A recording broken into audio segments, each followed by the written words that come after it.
कि बाबा ने कभी भी हमें नहीं कहा कि साधनों को यूज़ नहीं करो, है ना। बाबा ने कहा ये जो साइंस के साधन बन रहे हैं ये हमारे ही लिए बने हैं, हमारी ही पुरुषार्थ में, सेवा में मददगार बनने के लिए ही साइंस के साधन बने हैं। लेकिन बाबा कहते हैं साधनों का उपयोग करते हुए आधार बाबा रहे, है ना। आधार क्या रहे कि मेरा बाबा के साथ जो संबंध है उस आधार से मैं चलूं, साधन के आधार से ना चलूं। अब क्या होता है कि जब हम, जैसे आत्मा के लिए देह भी साधन है ना कर्म क्षेत्र पे, लेकिन धीरे धीरे क्या हुआ, जैसे जैसे आत्मा जन्म पुनर्जन्म में आई तो फिर आत्मा ने देह का आधार लेना शुरू कर दिया, है ना। आत्मा जो सुख स्वरूप है, शांत स्वरूप है, प्रेम स्वरूप है, उसने देह के आधार से सुख शांति प्रेम का अनुभव करना शुरू कर दिया। और धीरे धीरे फिर क्या हुआ, आत्मा भूल गई कि मैं तो स्वयं ही सुख स्वरूप शांत स्वरूप हूँ। ऐसे ही क्या होता है, क्योंकि हम राजयोगी हैं तो हमें जंगल जाने के लिए तो बाबा ने कहा नहीं। बाबा ने कहा तुम तो गृहस्थ व्यवहार में रहते, साधनों को यूज़ करते योगी बनो, है ना। बाबा ने यही कहा हमें। लेकिन गुलजार दादी जी हमेशा पूछती थी राजयोगी राजयोगी तो ठीक है लेकिन योगी हो क्योंकि कई बार क्या होता कि साधनों को यूज़ करने की परमिशन है तो साधनों को में लिपायमान हो जाते और पता भी नहीं चलता कि अब साधन चला रहे हैं, साधना नहीं चला रही है। तो इस बात के लिए बाबा हमें सावधान कर रहे हैं आज कि साधन को यूज़ करते साधना आधार रहे। मैं आत्मा योग बल से, बाबा की मदद से, बाबा के हाथ में हाथ देकर आगे बढ़ रही हूँ, साधनों के आधार से नहीं बढ़ रही हूँ। अब बाबा ने आज कहा उन्नति में, उन्नति के मार्ग में साधन आधार न बने। अब उन्नति में मुख्य 4 बातें हैं, ज्ञान, याद, धारणा, सेवा, है ना। तो चाहे याद के लिए भी आज हम कई साधन अपनाते हैं, ज्ञान सुनने के लिए भी हम कई साधन अपनाते हैं। आज अलार्म क्लॉक का भी एग्जाम्पल दिया है ना कि याद करने के लिए भी सुबह उठते हैं, अलार्म लगा के उठते हैं। ज्ञान सुनने के लिए भी आज देखो हम इंटरनेट का साधन यूज़ करते हैं, मोबाइल का साधन यूज़ करते हैं, कितने सारे साधन यूज़ करते हैं। और पवित्रता जो है या धारणा जो है उस सब्जेक्ट के लिए भी हम कई साधन यूज़ करते हैं। आज आप देखो कि आज शुद्ध भोजन में भी कितनी वैरायटी आ गई है ना। तो आज हम, है ना, अलग अलग चैनल्स पे यूट्यूब में इतनी रेसिपीज़ देखते हैं इतने भिन्न भिन्न प्रकार के शुद्ध भोजन में भी आज कितनी वैरायटी, कितने प्रकार की चीज़ें आ गई हैं। तो वो भी साधन अपनाते हैं, है ना। और फिर चौथा जो है सेवा के लिए तो बहुत साधन यूज़ होते हैं। जैसे आज देखो कि चाहे कंप्यूटर है, चाहे माइक है, चाहे कोई भी प्रकार का साधन, सिर्फ टेक्नोलॉजी नहीं, वैसे भी साधन यूज़ होते हैं। स्थान होता है, फैसिलिटीज़ होती हैं, एसी चलता है, सब कुछ साधन आज यूज़ होते हैं। लेकिन बाबा कहते हैं आत्मा को बहुत चेकिंग करनी है कि आधार तो खिसक नहीं गया है, साधन आधार तो नहीं बन गया है। और प्रैक्टिकल मैं आपको बताऊं कि ये अनुभव किया है कि कई बार मालूम भी नहीं पड़ता है कि साधन कैसे आधार बन जाता है। और फिर बाबा हमें कहते हैं आज कि जब साधन आधार बन जाता है ना तो बाप बीच से निकल गया है। और जैसे ही साधन में हलचल होगी उमंग उत्साह कम हो जाता है, आत्मा को टेंशन होनी शुरू हो जाती है। मुझे याद है मैं जब ऑफिस में थी, हेल्थ मिनिस्ट्री में थी उस समय, तो उस समय पर एक कमरा था, एक लेडी थी, वो उस कमरे की में डेजिग्नेटेड ऑफिसर थी। तो उसका कमरा काफ़ी बड़ा था, तो उस कमरे में हम क्लास करते थे। वो बहन ज्ञान में नहीं चलती थी, लेकिन उसको अच्छा लगता था ये लोग ज्ञान सुनते हैं आपस में, तो उसने अपना कमरा दिया हुआ था और हम मुरली क्लास करते थे लंच में वहाँ। तो 20-22 का ग्रुप था, अच्छा शुरू की सेवा थी। तो हम मुरली सुनते थे लंच टाइम में।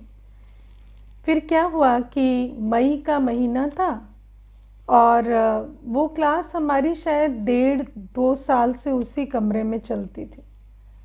और फिर अचानक 11 बजे सुबह ऑर्डर आया कि वो जो बहन थी उसका ट्रांसफ़र हो गया, जिसका वो कमरा था।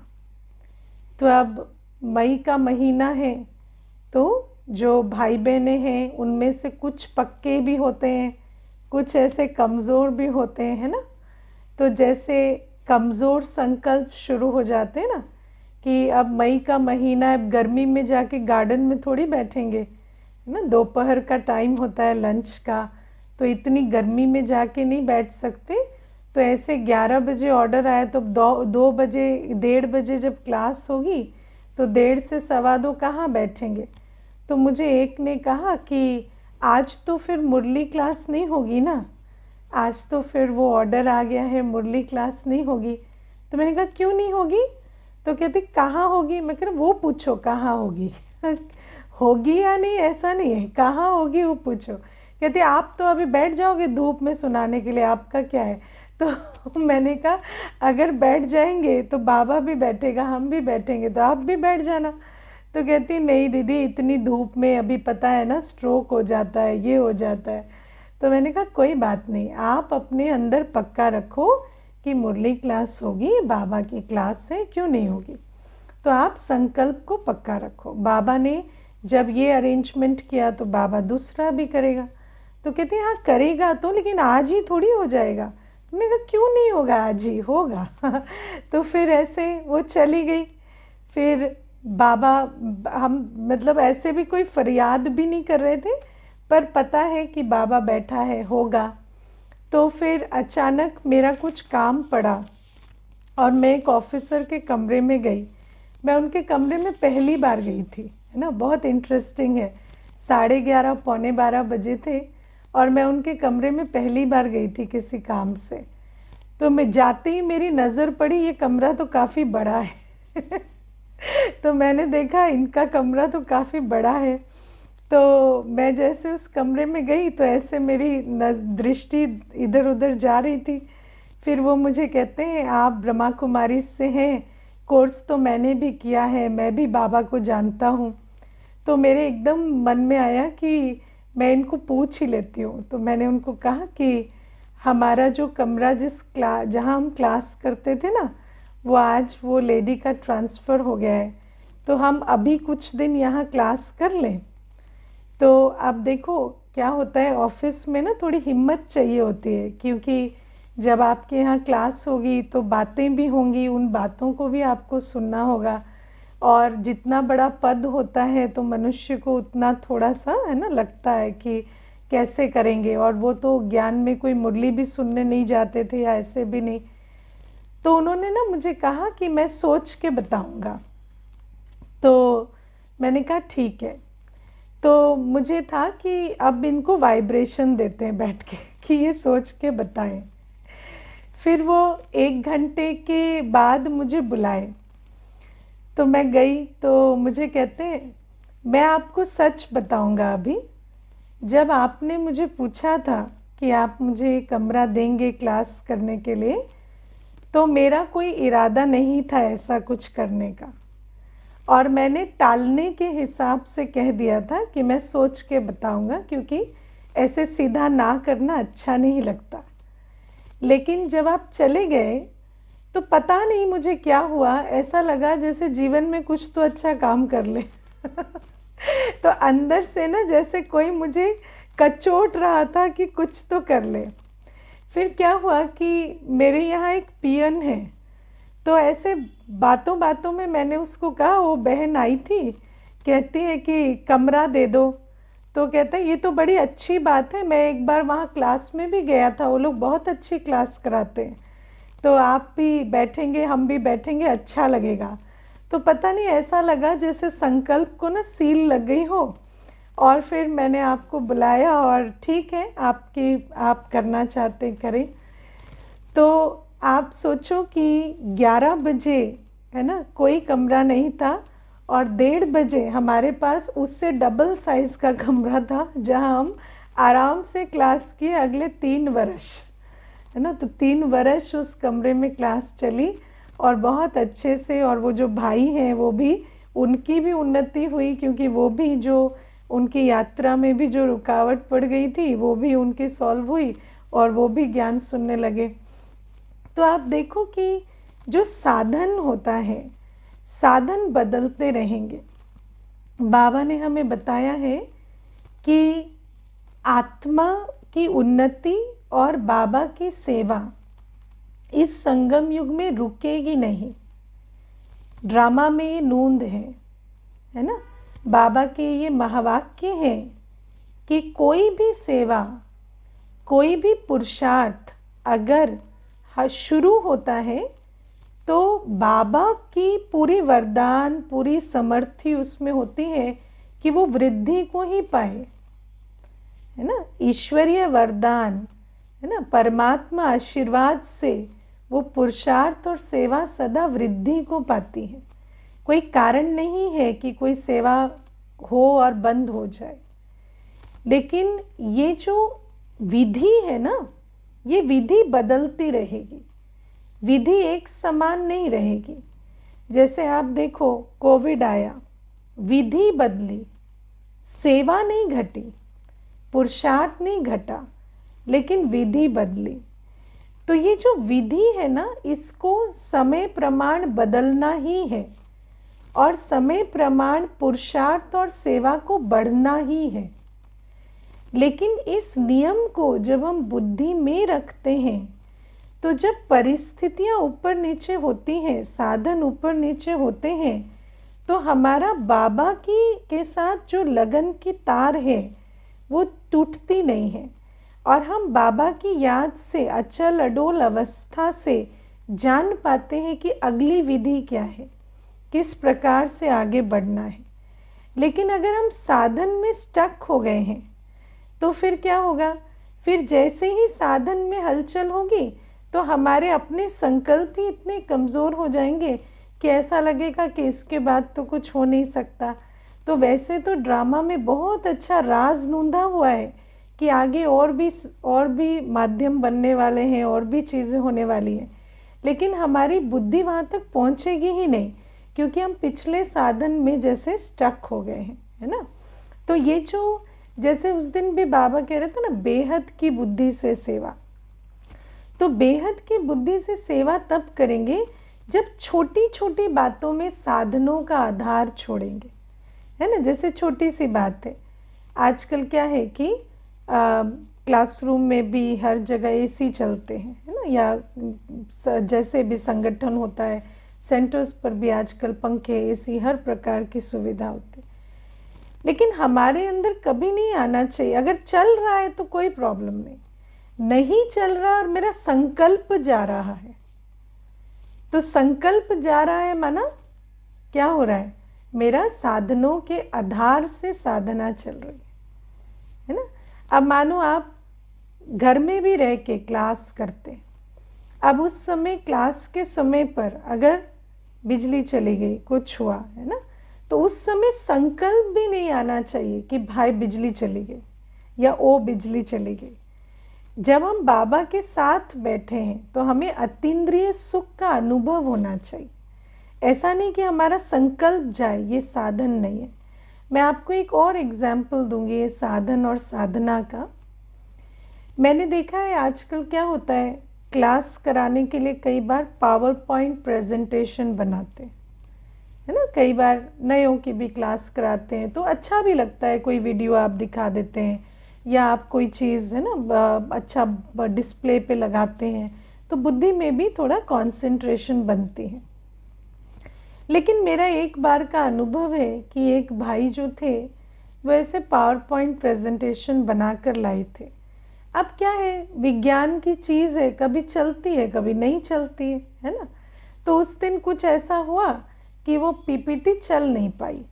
तो उस सभा में लगभग बहुत सारे भाई बहने, 3-4 हज़ार भाई बहने बैठे होंगे, और उनका कम से कम भी 15-20 मिनट टाइम वेस्ट हुआ, क्योंकि वो जो कोशिश करते रहे कि पीपीटी चले। तो ये जो कोशिश है उसमें समय क्यों बिताना है? ज्ञान तो शिव बाबा का ज्ञान है ना। हम बुद्धि योग लगाएंगे, याद में बैठेंगे। मानो मैंने तैयारी भी नहीं की है, मान लो मैंने तैयारी भी नहीं की है कि पीपीटी के बिना हम क्लास कराएंगे, लेकिन समय पर हमें निर्णय तो लेना पड़ेगा ना।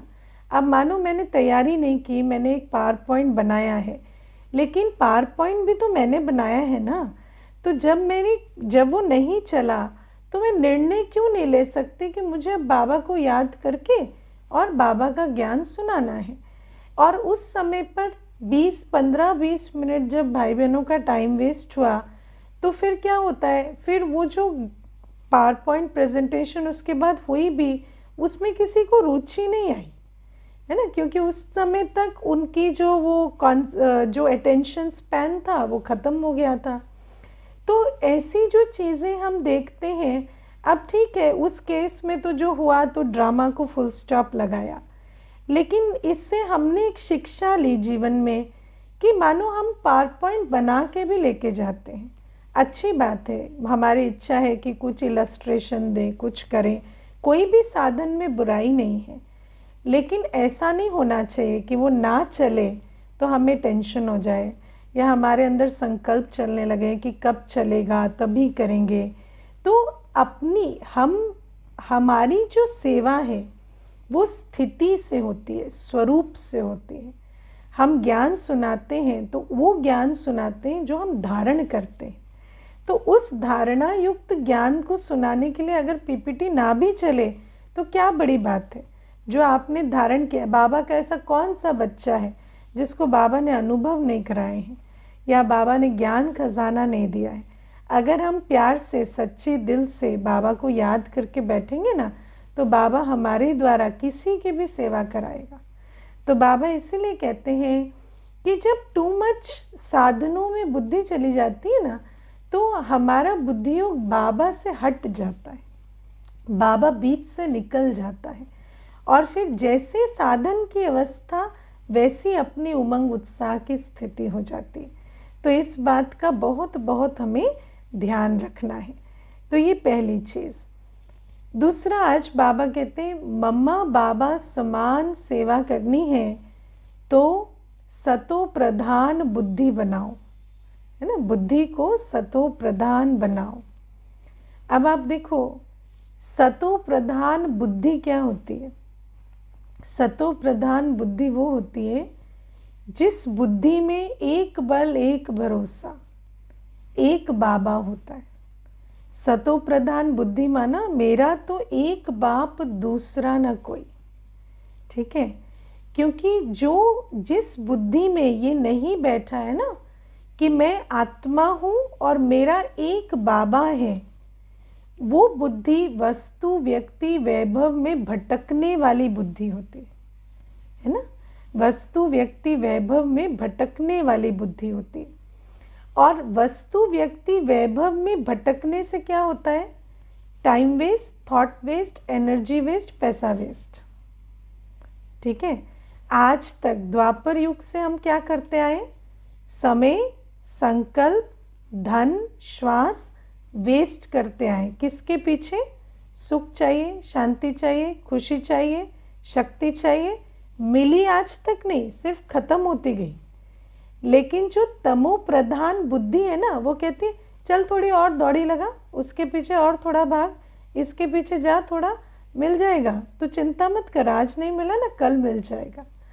तो ये तमो प्रधान बुद्धि हमें ऐसे भटकाती रहती। तो ये जो भटकना है, ये जो फालतू खर्च करना है, ये सब तमो प्रधान बुद्धि की रचना है। और ये जो हमारे इस संसार में जितने भी विकारी और व्यर्थ कर्म हम करते हैं ना, जिसके कारण से हमारा तन मन धन व्यर्थ और विकार में गंवाते चले जा रहे हैं, पाप कर्म बनाते चले जा रहे हैं, ये तमो प्रधान बुद्धि की शिक्षा है। बाबा ने आज कहा ना, रावण बैठ के तो नहीं पढ़ाता लेकिन पढ़ा देता है ना। रावण ऐसे बैठ के नहीं पढ़ाता, लेकिन ड्रामा ऐसा बना हुआ है कि जैसे द्वापर युग शुरू होता है रावण का काम शुरू हो जाता है, और अंदर ही अंदर जैसे हमारी बुद्धि मलिन हो जाती है, और उस बुद्धि में पता नहीं कैसे मैजिकली फिट हो जाता है कि आप वस्तु व्यक्ति वैभव के पीछे पुरानी दुनिया में भागते रहेंगे ना कहीं आपको सुख शांति प्यार शक्ति मिलती रहेगी। मिली किसको नहीं आज तक, लेकिन फिर भी हर कोई भाग रहा है। और इस तमो प्रधान बुद्धि के कारण हम अपना तन मन धन निरंतर गंवाते चले जाते। पहले आप देखो, हम भक्ति में मंदिरों में इधर उधर है ना, सत्संगों में ऐसे भटकते थे।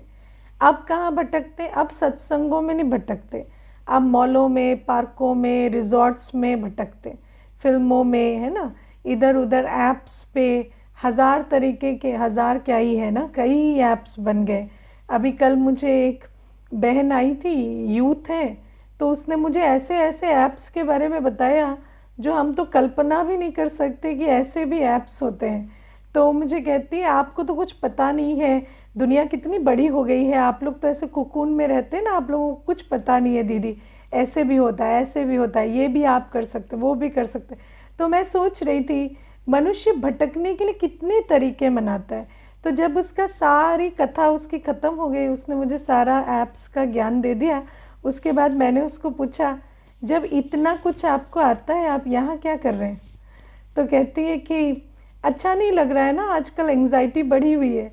तो मैंने कहा तो इतना सब कर क्यों रहे हैं जब इतना सब करके कुछ भी नहीं मिल रहा है ना, दुख अशांति बढ़ती चली जा रही है और मिल तो यही रही है, लेकिन फिर भी जाकर उसके पीछे भटकते हैं।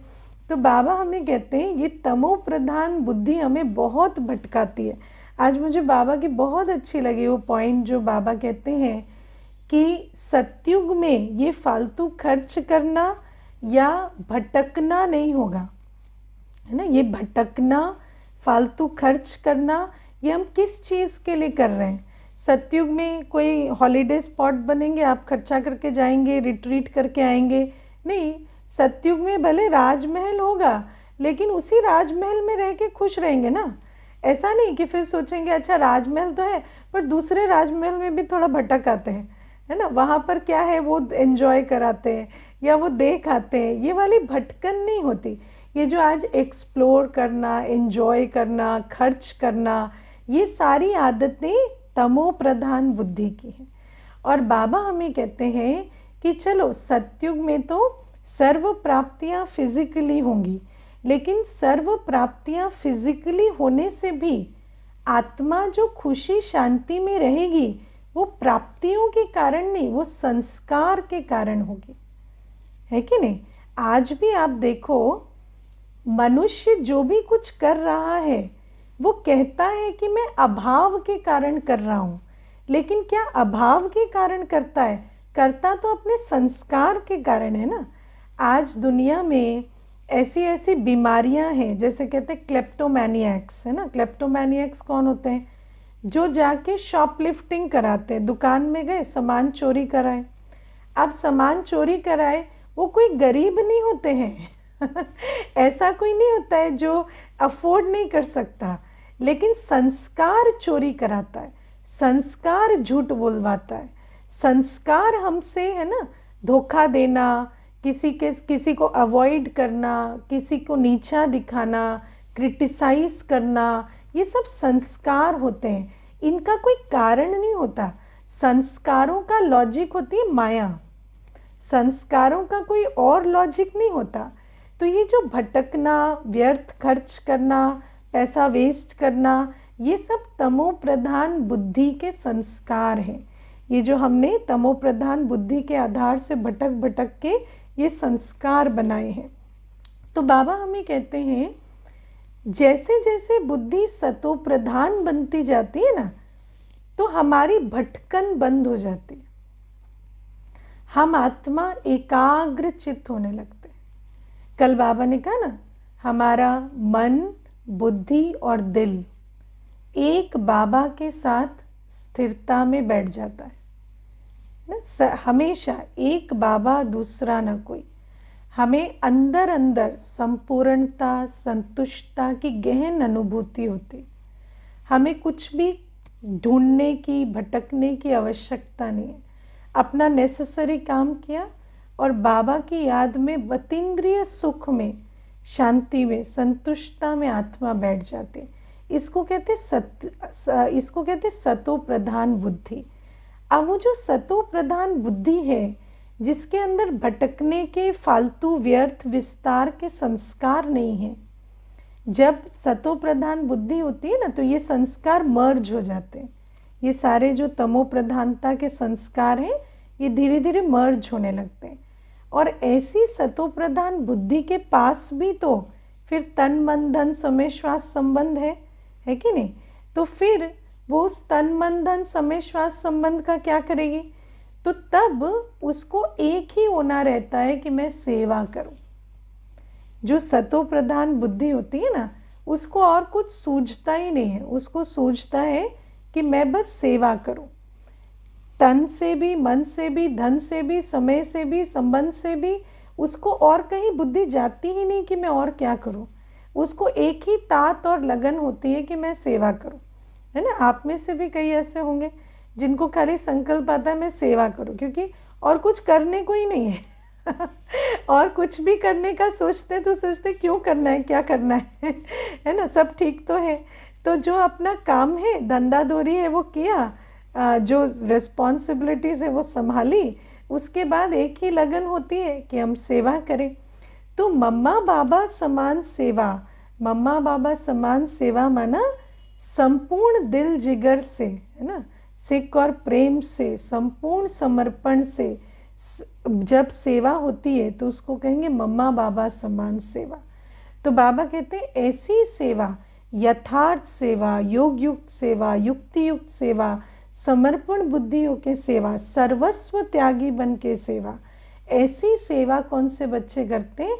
जिनकी बुद्धि सतो प्रधान बन जाती है ना।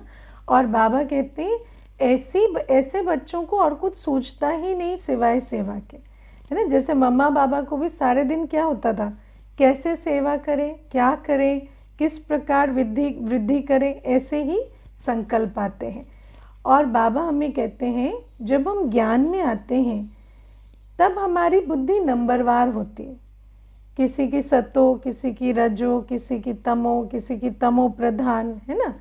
तमो प्रधान बुद्धि को तो ऐसे जैसे ना कहते हैं ना कि ईंट से सर फोड़ना, तो तमो प्रधान बुद्धि का वो हाल होता है।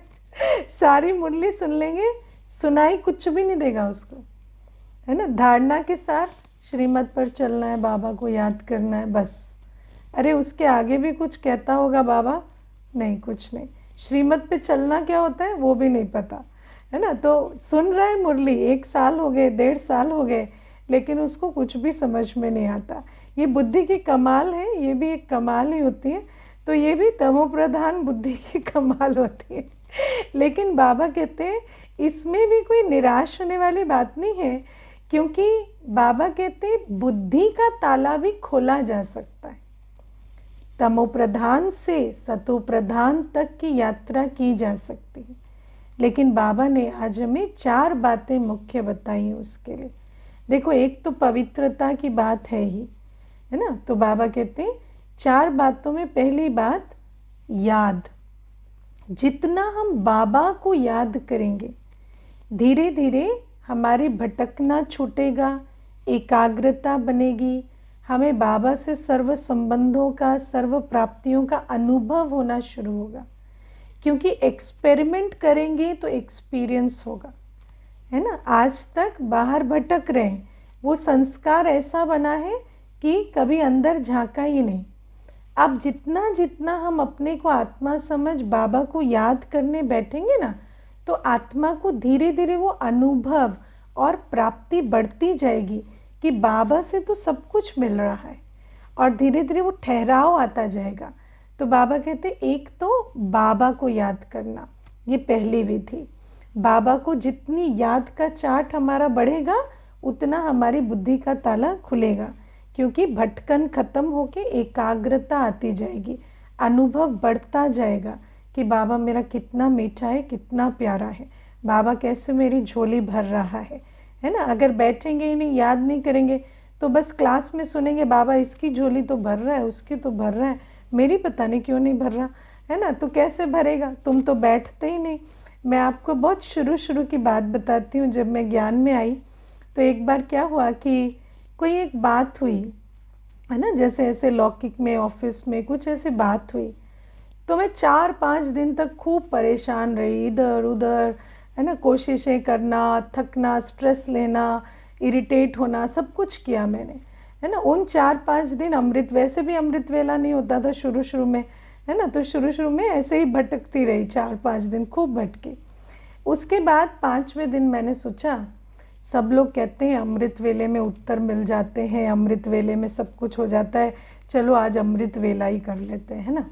तो मैं अमृत वेले बाबा के पास बैठी, तो बड़ा अच्छा लगा, शांति भी मिली, आंसर्स भी मिले, खुशी भी हुई, उमंग उत्साह भी बढ़ा।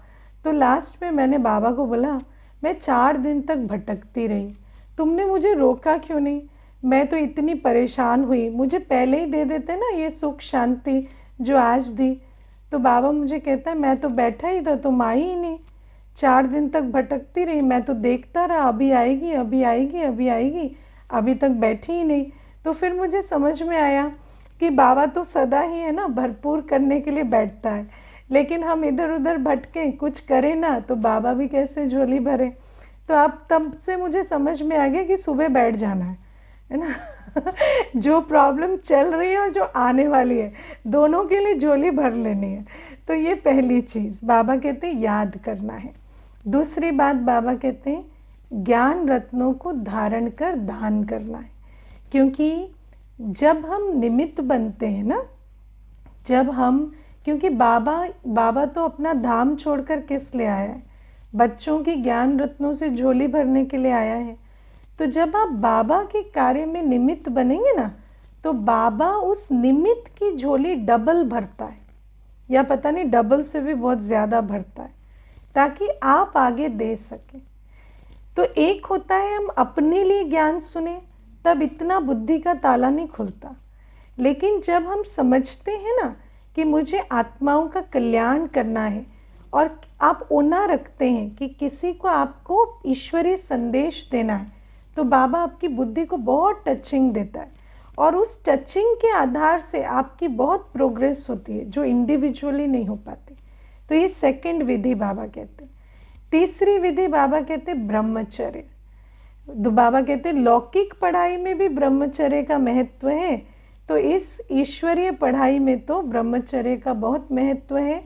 और बाबा ने तो हमें बताया है, शेरनी का दूध सोने के बर्तन में ठहरता है, ईश्वरीय ज्ञान मलिन बुद्धि में कभी नहीं ठहर सकता, कामी की बुद्धि में कभी ईश्वरीय ज्ञान नहीं ठहरता, ये नियम है ना। तो ब्रह्मचर्य।